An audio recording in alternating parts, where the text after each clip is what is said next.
Hey guys, finally nagbalik ako. Update tayo sa ating Chinita Princess. Guys, kung napanood nyo ang It's Showtime kung saan ay nagiging guest si Bianca De Vera, tinanong nga ni Mimi Vice kung anong season nga siya sa PBB. So, nung tinanong ulit si Kimi, since 2006 something. So, ayun na nga, nakakaloka ang GMA Network ha. Yung comment talaga nila kung naabutan mo yung kanta ni Kim.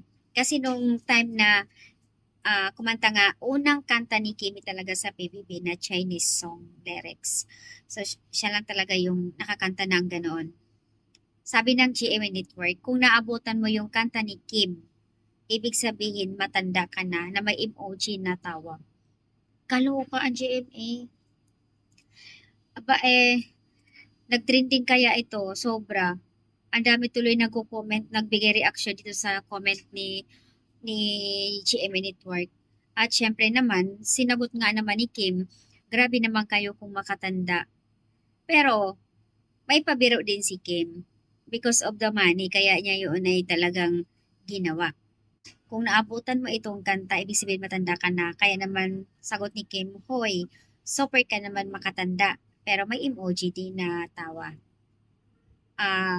Ha ha ha, you know it's time to get rid of him or it's all about the money.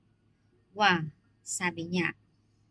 Agad naman nag-viral at nagbigay reaction ang mga netizens dito. Yun nga ang sabi nga nila, grabe naman makapagsalita ang GMA kung makapagsabi ng matanda. Eh yung mga artista nyo nga ang babata pa pero ang tanda nila tingnan. Tingnan nyo naman si Kimi. Para lang siya 16 years old.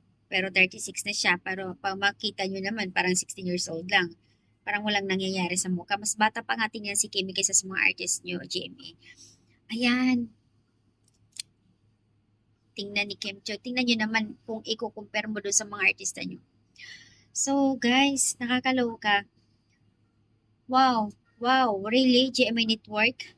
It makes a mark. Go check out the look. And she looks like she's just turned 18 or a little chinita princess namin. Napakabait at napakabata ng mukha niya. Yung tipong 36 years old pero makita niyo parang 16, 18 years old. Compare niyo sa artista niyo. 'Di ba ang babata pa nila pero nagmukhang 30 plus. So, kabaliktaran ngayon. Ewan ko ba, bakit ganito din yung post ng GMA? Kakaloka.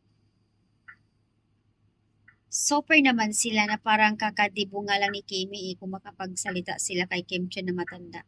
Tingnan nyo naman. Pero, pabiro nga lang naman to ng GMA. Kaya lang, ang pangit ng ano niya, ng comment nila is matanda. So, ang dami nagre-react nga dito. O, di ba? Tuloy, pati sa showtime na kantsawan tuloy si Kimi na matanda. Pero pang-asar na rin yun.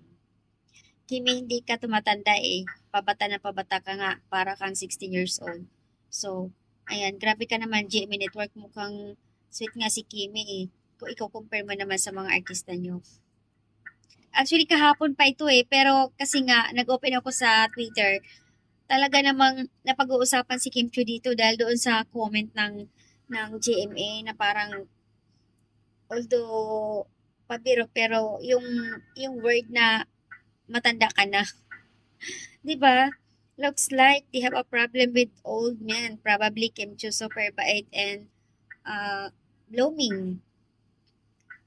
But you don't look it. You look like only 16 years old.